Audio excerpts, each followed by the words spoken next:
Hola, buenas tardes. Mi nombre es Juan Francisco Barofio, soy el director de seminarios del instituto y el encargado de haber organizado hoy esta presentación. Espero que salga bien, digan, ustedes cualquier cosa digan que sí que salió bien. En la historia argentina estamos acostumbrados a los líderes autocráticos y carismáticos. Es una constante en nuestro medio, con escasas excepciones, que los que logran encumbrarse pretenden avasallar a los otros poderes del Estado y de esa forma concentrar más y más el poder propio. La biografía que hoy tenemos el honor de presentar en nuestro instituto nos muestra un caudillo popular, Justo José de Urquiza, que encontrándose con todo el poder a la mano, decide hacer lo contrario a lo que estaban acostumbrados a hacer sus poderosos aliados y rivales. Urquiza, dueño de la situación luego de derrotar a Rosas en Caseros, decide autolimitarse y organizar constitucionalmente el país en beneficio de la incipiente nación que se hallaba fatigada luego de largos y cruentos años de guerra civil. Isidoro Ruiz Moreno nos presenta una obra que expone las grandezas y las pequeñeces de un hombre fundamental de nuestra historia. También algún arrebato lírico de Urquiza. Un forjador de la nación, pero que sin embargo permanece en las sombras para la mayoría de los argentinos. La obra recorre la trayectoria pública y privada, desde la niñez hasta el trágico final. Veremos al hombre galante, al estanciero y empresario que construyó su propia fortuna, al estratega militar que brilló con luz propia y al político astuto pero patriota. Esta obra rescata a Urquiza, nos lo presenta con sus aciertos y errores y echa luz sobre los aspectos más negativos e infundados que se vertieron sobre él en su tiempo. Escribió una vez Bartolomé Mitre: no existe la alquimia histórica. Así como sin oro no se hace oro, sin documentos no se hace historia.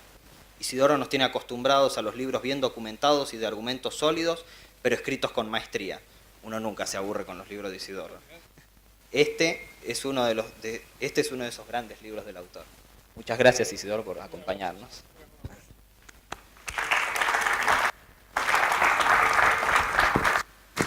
Les voy a presentar primero a María Sáenz Quesada. A Daniel Balmaceda. Es periodista por la Universidad Católica Argentina y fue editor de las revistas Noticias, Newsweek, El Gráfico, Aire Libre, La Primera y Periódicos de la Historia, un material realizado para colegios secundarios. Es miembro titular y vitalicio de la Sociedad Argentina de Historiadores y miembro de la Unión de Cóndores de las Américas. Entre 1989 y 1993 presidió la Fundación Cristóbal Colón. Fue jefe de prensa de las Secretarías de Industria, Comercio y Pymes y de Agricultura, Ganadería, Pesca y Alimentos de la Nación. Es colaborador frecuente de La Nación y otros medios. Ha escrito más de 8 libros, siendo el último La comida en la historia argentina, y es miembro de número del Instituto Histórico de San Isidro. Bienvenido. Muchas gracias. Bueno, en realidad, primero que nada, tengo que agradecer la oportunidad que tengo de participar de este panel en una casa donde siento siempre que juego de local. Eso es una gran comodidad. Y con esta compañía de lujo, que son por supuesto María Sáenz Quesada e Isidoro, y para presentar un libro que realmente vale la pena, con lo que más no puedo pedir. Pero antes de iniciar la presentación, les quería contar un par de cuestiones personales. Y creo que las nietas de Isidoro me van a entender. Hace algunos años estaba presentando un libro de un entrañable, un querido e inolvidable amigo que era Ovidio Laos. Cuando terminó la presentación, se acercó Isidoro y me retó. ¿No? Sí.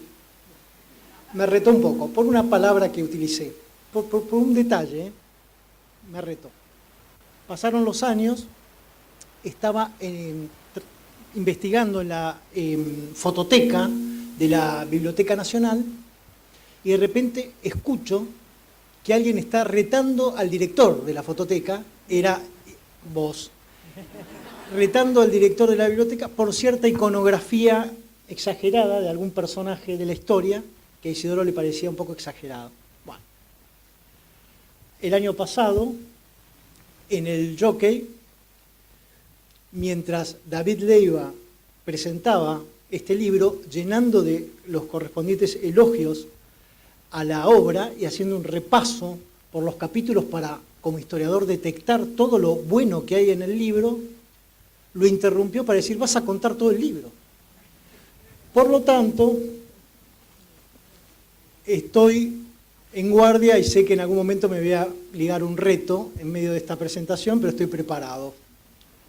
De todas maneras, nadie puede contar todo el valioso material que reunió Isidoro en este libro en el espacio de tiempo que tenemos para la presentación. E inclusive María lo sabe, ni siquiera nos da el tiempo para los elogios que merece este libro. Lo que nosotros tenemos siempre, los historiadores, un atractivo especial por las biografías y, por supuesto, ha habido en las grandes figuras de la historia los buenos, los primeros biógrafos, los continuadores y los grandes biógrafos. En el caso de San Martín recordamos, por supuesto, a Bartolomé Mitre, o mejor dicho, San Martín y Belgrano, las biografías de Bartolomé Mitre. Luego, trabajos superiores, tal vez como el de Pacífico Otero, o en el caso de Belgrano de Ovidio Jiménez. Y si nos queremos trasladar en el tiempo a otras personalidades de la historia, no podemos dejar de mencionar la excelente biografía que escribió mi compañera de mesa, María, sobre Roque Sáenz Peña, o Guada Valle sobre Figueroa Alcorta.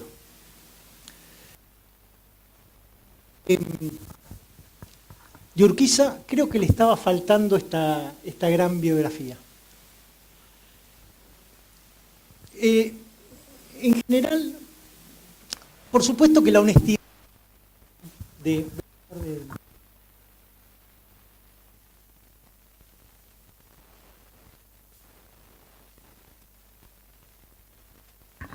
Hola, ahí va, así. Bueno,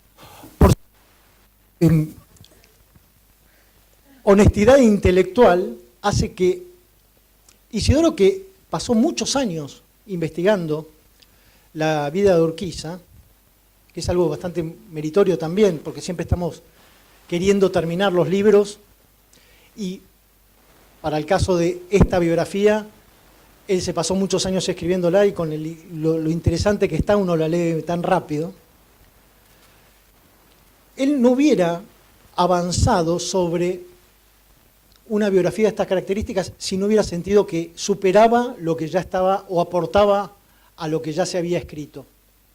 Así que es una biografía muy, muy completa y que también tiene como característica las fuentes a las que recurrió. Porque él se fue a buscar las fuentes de los contemporáneos, de aquellos que vivieron en la época de Urquiza. Y entonces al leerlo uno siente que se traslada en el tiempo, que no está leyendo desde la distancia del 2018 lo que ocurrió allá en 1850, sino que está conversando, gracias a las cartas que aporta, gracias al archivo, a los documentos, está en ese tiempo, está viajando en el tiempo y ubicándose allí. E inclusive con la lectura de los adversarios, de las memorias de Paz, por ejemplo, del general Paz o de Madariaga, porque en la balanza puso todo, lo bueno y lo malo, lo mejor y lo no tan bueno o lo peor. Porque justamente lo que él está tratando de hacer es que nosotros arribemos a una conclusión, pero conociendo a la personalidad en todos sus aspectos, como poniendo en la balanza, en el debe y el haber, todas estas cosas. Bueno, mi conclusión, por supuesto, creo que es la que van a poder interpretar ustedes, es que lo que logró Urquiza está muy por encima de lo bueno y de lo malo. ¿Qué hizo Urquiza? Algo gigante. Trabajó en una época muy complicada por un objetivo que lo trascendiera, inclusive sin saber si él podía llegar a medir los resultados de lo que estaba haciendo. Trabajó por la organización nacional, por eso es una de las figuras centrales de la historia argentina. Trabajó por la constitución de nuestra nación. Urquiza nació a comienzos del siglo XIX. Todo aquel que nació en esa época y se dedicó a la política vivió en el barro. Era imposible salirse de un terreno en donde uno vivía constantemente enfrentado y a veces de un lado, a veces del otro, a veces con ciertos aliados, a veces con otros. Urquiza vivió en ese barro y a pesar de eso logró mirar más allá. Las instituciones son lo más importante que tenemos en nuestra nación. Están por encima de las personas. El despacho del presidente, de los ministros, el despacho del juez, el sillón de los legisladores, está por encima de ellos. Y justamente lo que tienen que hacer es al ocuparlo es honrarlo. ¿Por qué? Porque las instituciones son más importantes. Ustedes van a recordar la famosa discusión de dónde había que entregar la banda presidencial en el último traspaso de mando.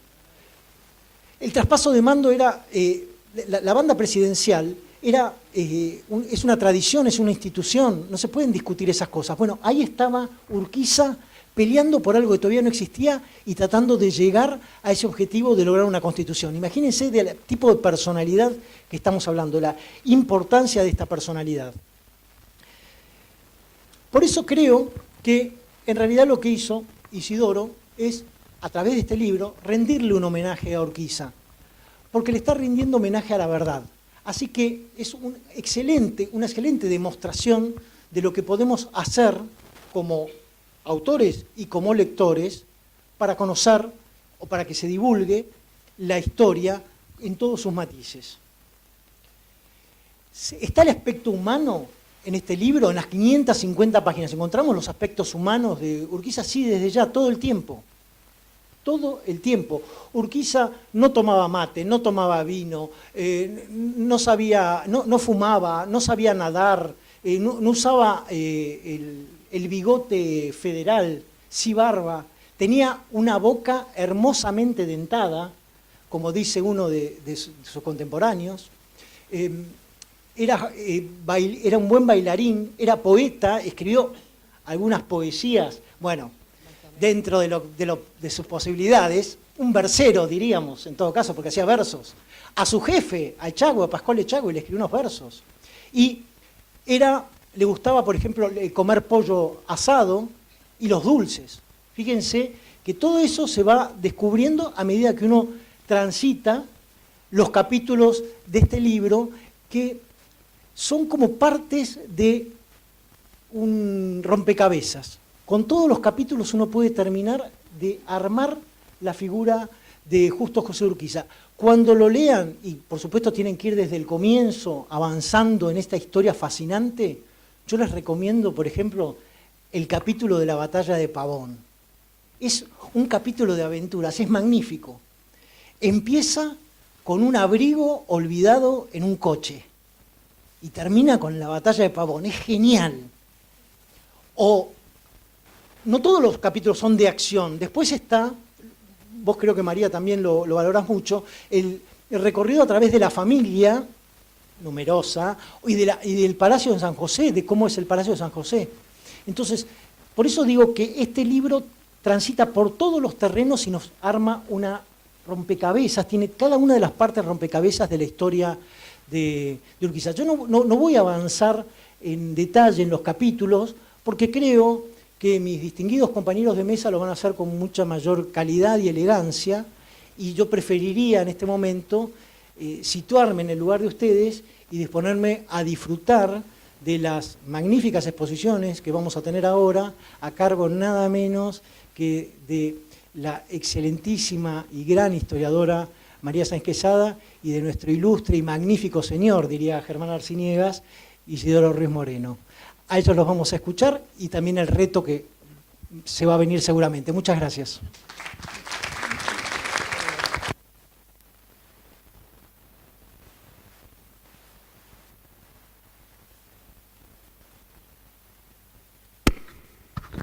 Muchas gracias.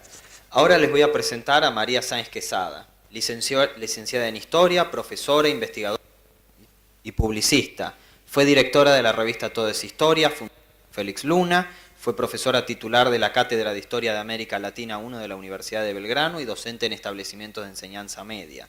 Colaboradora en el diario La Nación, entre otros periódicos y revistas, dicta conferencias en el país y en el exterior, es autora de numerosas obras y artículos.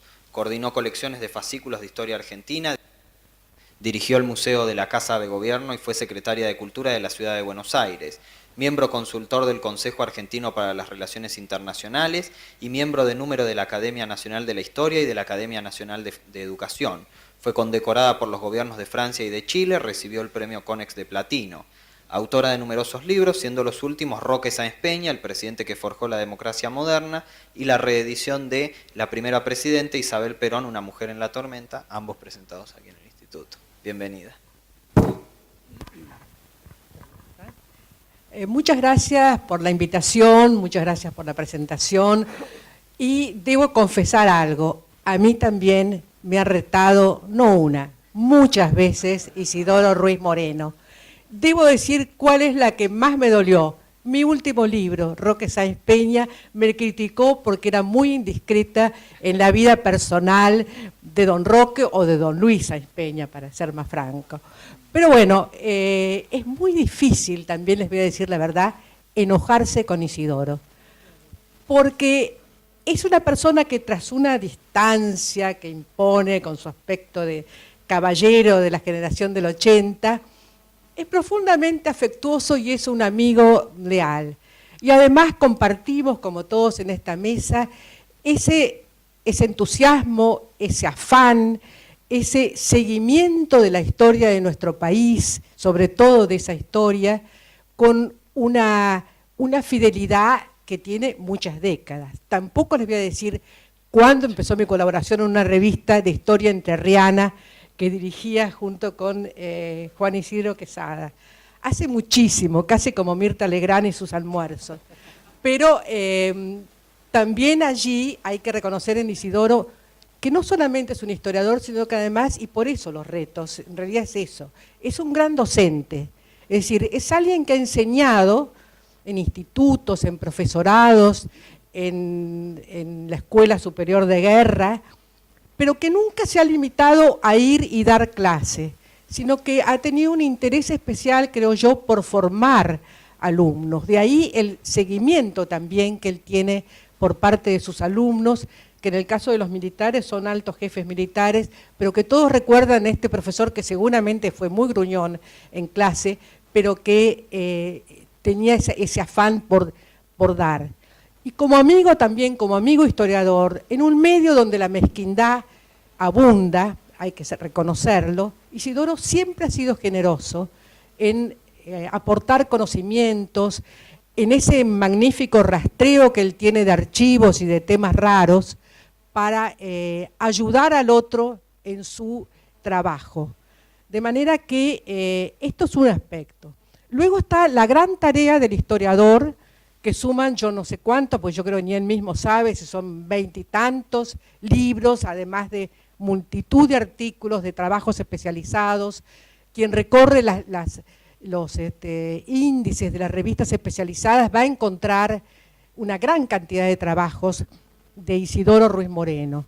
Pero yo creo que sus libros se agrupan en distintos, digamos, aficiones o intereses.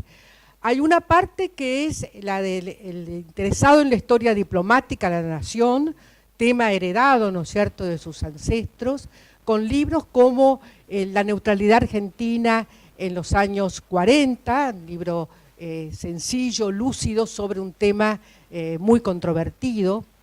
Y luego la especialidad en la historia militar, pero no en la historia militar por el hecho militar solamente, sino en la historia militar en su contexto político, dentro de la historia nacional, esos 5 magníficos tomos de campañas militares argentinas que la editorial Claridad le ha ido publicando a lo largo del tiempo, y después los temas de historia contemporánea, que los historiadores en general se quedan o en el siglo XIX o en la época colonial o son expertos en historia contemporánea, pero los 2 tomos de la Revolución Libertadora son uno de los grandes aportes que ha hecho Isidoro y algo que ha rescatado la memoria de más de 200 entrevistados allí, y que pese a ser de todas las tendencias políticas, bueno, reconocieron, y eso me lo hemos comentado, reconocieron lo importante del valor de alguien que tiene además una posición política clara, pero que no interfiere esta postura política cuando hace su trabajo de historiador. Pero sin duda su gran tema es la provincia de Entre Ríos y la nación, la constitución de la nación argentina. Es decir, el tema central que lo lleva a esta biografía, que yo me alegro mucho porque dentro de la historiografía de Isidoro hay pocas biografías, pero esta la aborda con su habitual, como ha dicho muy bien Balmaceda, con la forma elegante de exponer que tiene, de manera tal que aunque hay documentos y documentos genuinos, originales, uno los lee con la forma en que están armados los capítulos, se lee con mucha facilidad. Por otra parte, son capítulos breves sobre temas sustanciales, de manera que aunque el libro sea voluminoso, uno puede leer un aspecto y leer lo que más le interesa y luego pasar a otro tema, o leerlo todo seguido de acuerdo a cada uno. Creo que la vida de Urquiza es también necesaria en este momento, porque Urquiza es de alguna manera un gran, no sé si olvidado, pero alguien que ha quedado en la oscuridad en los últimos años.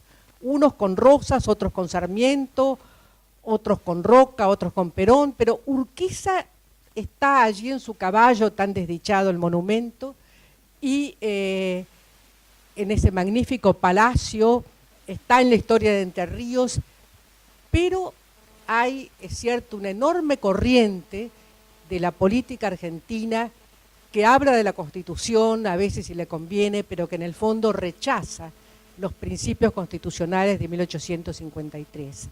Y yo creo que eso también tiene que ver con el oscurecimiento de Urquiza. Hace unos pocos meses, o el año pasado, se publicó una biografía, después de tanto tiempo sin haber biografías de Urquiza, aquella magnífica de Beatriz Bosch, tiene ya, es de 1970, 60 y tantos, pero se publicó un artículo, un libro cuyo título ya era insultante a la figura de Urquiza.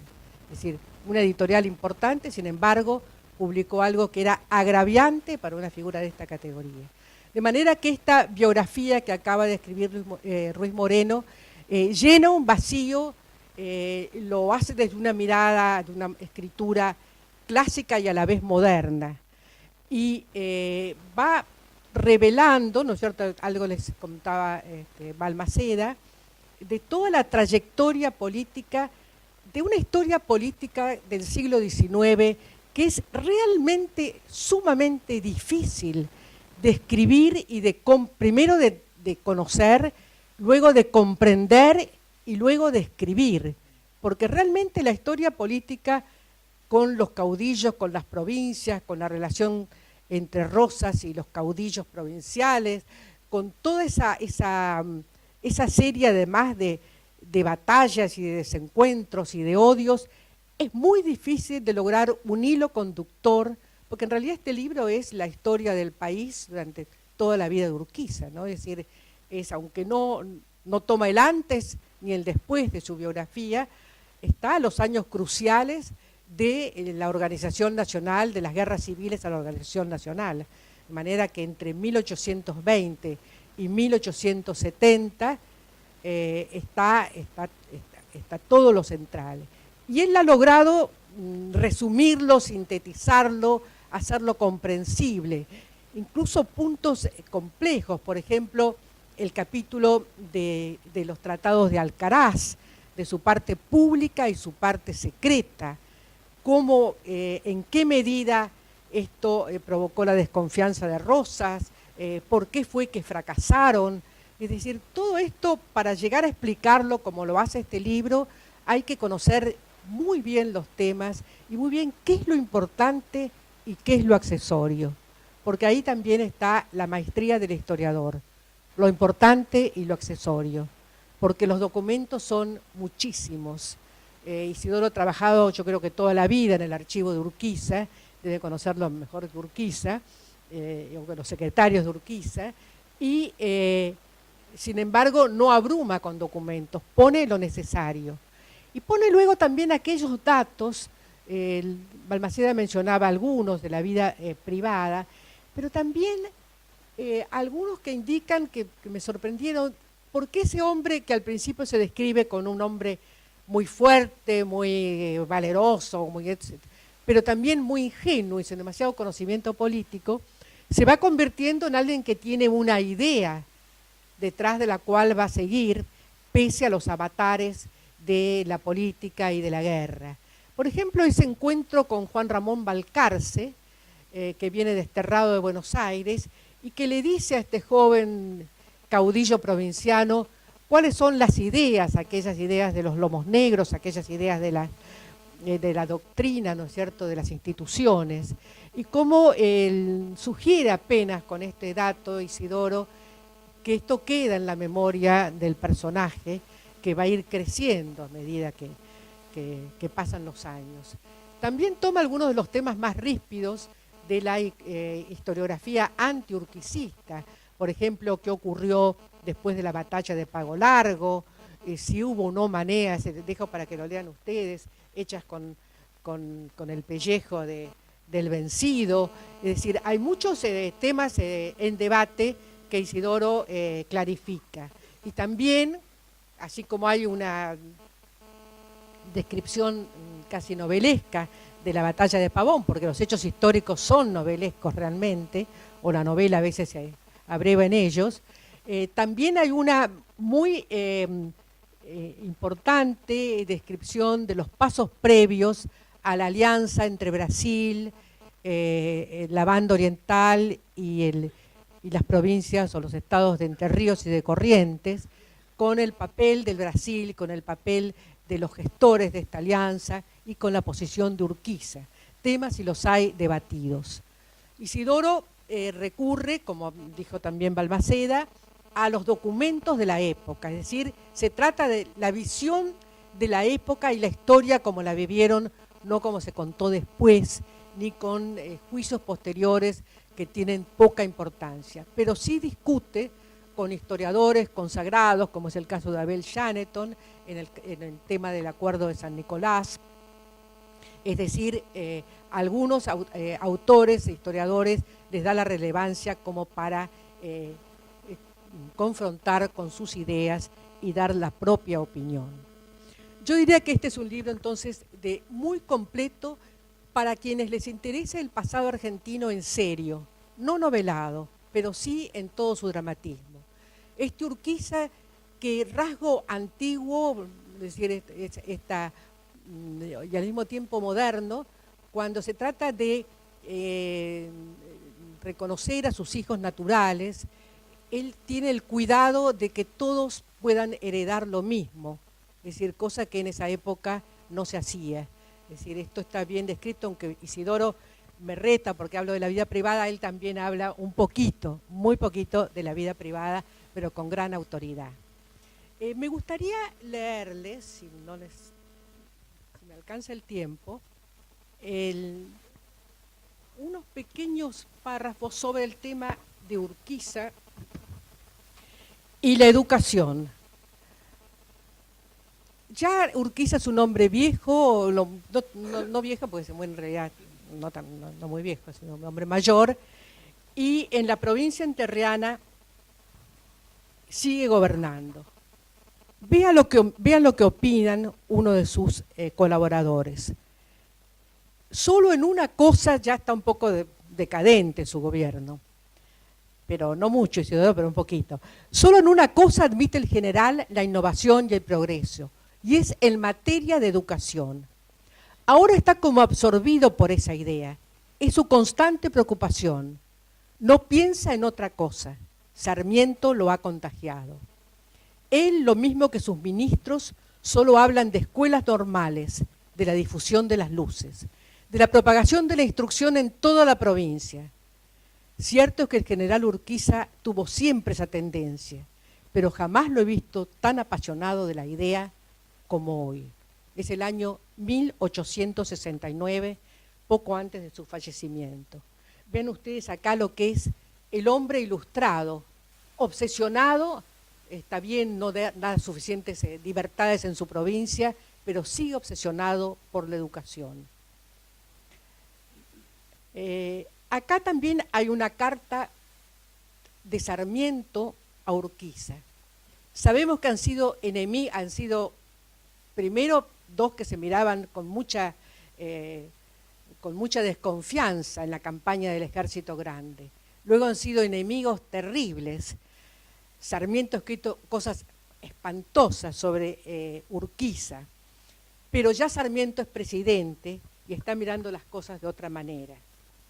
Y le escribe: antes de abandonar mi estudiada reserva, recordaré que los pasados 20 años, cualidades y ocasiones nos pusieron en contacto, repeliéndonos luego nuestras pronunciadas desemejanzas. Llegados a la vejez, espero con la dura experiencia atesorada y frotándonos con las resistencias, por diversos motivos, hemos aceptado el término medio posible para ambos, la libertad y el gobierno unidos, y creo que en esta vía podremos marchar sin querellarnos. Necesito decirle que llevados a la lucha, usted con el cañón y yo con la palabra, ¿ha transcurrido tiempo bastante para que olvidemos las cicatrizadas heridas? La cuestión provenía de un viejo disentimiento en nuestro partido. Me parece tocar a su término. Menos gobierno que usted, más gobierno que el general Mitre. He aquí mi programa. Sé con gusto que Entre Ríos se ocupa de escuelas. Ayúdelas en mi nombre y el suyo. Creo que este escrito de Sarmiento a Urquiza, esta idea de la educación como punto central del arribo de una política de tantos años de guerra que une a Sarmiento con Urquiza, es también un punto interesante de este libro que les va a revelar a ustedes toda una parte de la historia argentina escrita con la calidad a que nos tiene acostumbrados Isidoro Ruiz Moreno y con los grandes personajes allí tratados con respeto, con documentos y también con elegancia y soltura en su estilo. Muchas gracias, Isidoro, por tu libro. Gracias, María.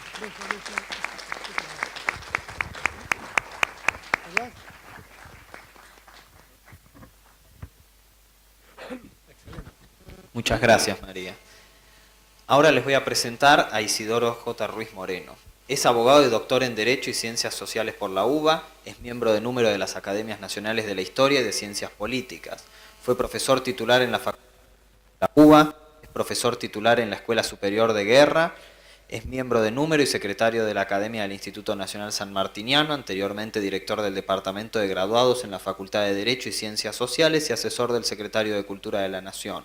Recibió el premio Facultad a la mejor tesis doctoral y el primer premio de la Academia Nacional de la Historia al mejor libro publicado en 2002 y 2003.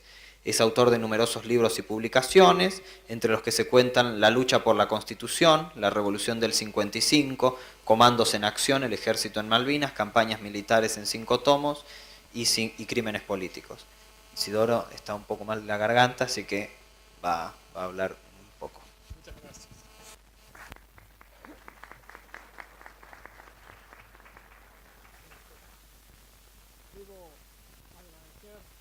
No sé si me escucha, porque estoy afónico. Debo agradecer muchas cosas, pero por razones de inmediación, porque estamos cerca, comienzo por agradecerle a Juan Francisco Barofio esta invitación, la organización de este acto, porque me ha permitido escuchar con deleite a Daniel Balmaceda y a María Sáenz Quesada. Me han encantado sus exposiciones. Yo no hubiera hablado mejor que lo que hicieron ellos. Fantástico. Después de algunos palos iniciales, como los que hemos escuchado con cierta indignación. Pero Balmaceda, que se encarnizó con mi modesta personalidad, se olvidó de un rasgo. Cuando estuvo la presentación en el Jockey Club de este libro, se acercó después del acto y yo le dije, Daniel Balmaceda, el gran historiador. Bueno, eso se lo olvidó en las cosas que dijo, ¿no? Una explicación breve de lo que tanto han hablado. ¿Por qué me interesó Urquiza? Es una personalidad muy fuerte como todos sabemos, pero que sabía dominar sus arranques y los guiaba por los caminos de la unión nacional y de la civilización argentina. Yo no quise en este libro, desgraciadamente tengo que hablar de mí, del libro, mostrar las opiniones de los que son posteriores a la acción de Urquiza. Yo quiero, como se destacó aquí, revelar lo que los contemporáneos opinaban, sin interferencia. ¿Qué dijo un enemigo? ¿Qué dijo un admirador? No, los que estaban en contacto con Urquiza o en disidencia con sus opiniones y con política.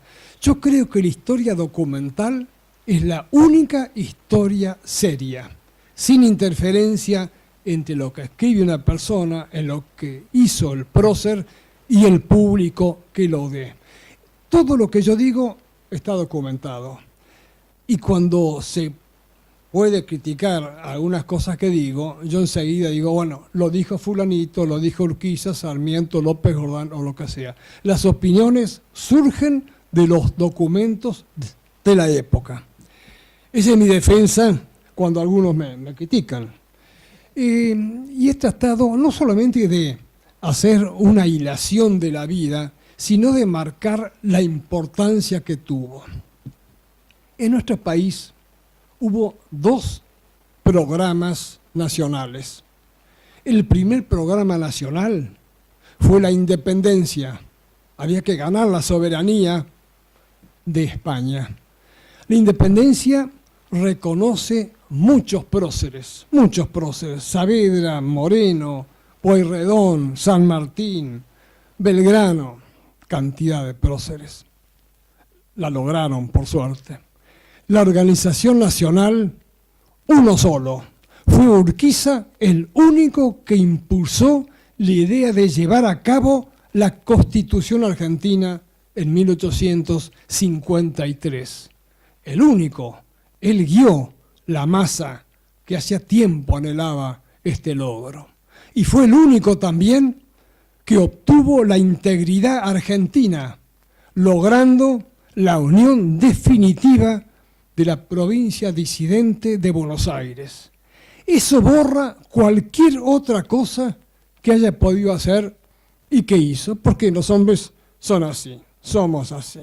Tiene cosas buenas, pero como dijo Daniel Balmaceda, lo bueno es tan importante que borra las tesituras desacertadas que tuvo el general Urquiza. No puedo extenderme mucho. Urquiza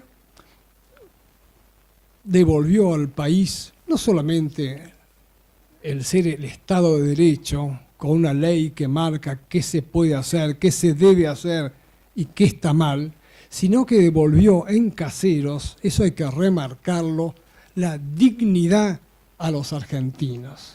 El que lee las páginas que se escribían en homenaje a Rosas cuando la revolución de Urquiza comienza, no puede sentir sino asco por el servilismo de esta gente, por los motivos que fueran, miedo, adhesión sincera. Al día siguiente de Caseros se abominaba del tirano con el mismo énfasis y se loaba al libertador que había devuelto al país su dignidad, su libertad, etcétera, etcétera. Después de la organización nacional que obtuvo Urquiza con la Constitución, el Congreso lo declaró coautor de la Constitución con la gloria de Washington, trabajando en independencia, contra lo que se sospechaba. Urquiza atendió a la unión de los argentinos, puso su espada debajo de la Constitución. La unión nacional es uno de los postulados del preámbulo, como todos sabemos. Y a eso, en esta segunda etapa ya constituyente, Urquiza, y ahí comienza la decadencia, subordinó todo. Y viene la hora sombría de Pavón, en que entrega al enemigo el destino del país. Uno dirá, bueno, no imaginó lo que iba a venir después. Puede ser, pero realmente fue una abdicación del general Urquiza y el comienzo de la pérdida del favor en el país. Ya no era la palabra de él la rectora ante la cual todos se inclinaban. Y esto lo llevó a una separación paulatina con sus antiguos admiradores. Se ha remarcado aquí que también trató la vida doméstica, no digo privada, doméstica. El Palacio San José, la vida, cómo se edificó, cómo estaba alhajado, la familia, otro de los grandes temas en que se ha macaneado tanto sobre Urquiza. 300 hijos, 600, 2000, 4005, porque la gente es imbécil y dice cualquier cosa. Yo demuestro con documentos también cuáles fueron los hijos de Urquiza. Él tuvo 11 hijos con su esposa legítima, doña Dolores Costa, una excelente señora, y 12 hijos naturales antes de casarse. Cuando se casó, se acabó el partido. Tuvo 23 hijos, 23. En una época, además de dejar sentados cuántos eran, en una época de familias numerosas. Su padre, don José de Urquiza, y doña Cándida García, sus padres, tuvieron también 12 hijos. Y el abuelo de Urquiza tuvo 9 hijos. Era época de familias numerosas. Por supuesto, don Justo marcó un hándicap muy grande, ¿no? 23 hijos. Y como señalaba María, a todos los reconoció, les dio su apellido, les dio carrera, los casó bien, nunca se los ocultó, se avergonzó de ellos. Pero viene la época de la decadencia. Como decía uno de los enemigos de Urquiza, son esas fallas que nos demuestran que no son dioses, sino que son hombres. Y viene la revolución, que es otro tema también muy controvertido, con el cual termina la obra. López Jordán no quería rebelarse contra Urquiza. Era el hijo mimado, el único al cual don Justo tuteaba, fuera de su familia cercana, el que le acompañó en todos los avatares de una larga y delicada trayectoria, sacrificando sus propias opiniones. Y hasta el último momento, López Jordán no quiso levantarse contra su amigo, su protector. Hasta el último momento, al final, bueno. ¿Qué quiso López Jordán? Y para dar una nueva versión de la historia, todo documentado, atenti. Él quería que Urquiza renunciara al gobierno y manda una partida, no voy a entrar en los detalles para que ustedes lean el libro, por supuesto, manda una partida para tomarlo preso. Y si él veía, don Justo, que sus amigos íntimos estaban en contra, hombre de grandes pasiones como era, altibajos, ya entramos en el campo de las hipótesis, podía haber renunciado. Pero hombre valiente como era, 70 años de edad, un viejo, no se animaba María a decir que era un viejo a los 70 años, solo contra 40 personas los enfrentó con un fusil. Y en el cambio de disparos lo mataron a Urquiza. Yo tengo una carta de López Jordán, no la puse, en que comenta, ya que los recibía tiros, ¿qué quería? ¿Que le devolvieran confites? Bah, mala suerte, fue un homicidio preterintencional, como decimos los abogados, más allá de la intención. Y con esto termina la vida de Urquiza y termina el libro, excepto un capítulo evocativo que yo hago hablando de la evocación que uno siente en el Palacio San José, que realmente es algo digno de ir a ver, porque queda a 3 horas de Buenos Aires, uno va y vuelve en el día, recién comentábamos, y está sin edificios al lado, sin una villa miseria, sin una torre de gas, sigue siendo un casco de estancia como era en 1850. Y ahí uno puede ver lo que se ha también puesto de manifiesto aquí, la civilización del dueño, con las estupideces que cuentan los guías de turismo, por supuesto, porque de algo hay que vivir. Hay un salón fantástico con techo de espejos, que era para dar más luz, se reflejaba la luminosidad. Y por ahí los guías dicen que es para que espiara las cartas que jugaba, ¿no? Cualquier estupidez. Bueno, si ustedes leen el libro no necesitan de los guías. Bueno, ese fue el sentido del autor, mostrar cómo era Urquiza sin interferencias y ponerlo, a mi juicio, en el justo límite, entre lo mucho bueno que hizo y lo malo que también hizo, con los juicios muy duros de sus enemigos, muy duros hasta el final. Y agradezco entonces a la editorial, al CUDES, a los presentantes y a ustedes que han venido esta tarde a acompañarnos. Muy amables, muchas gracias.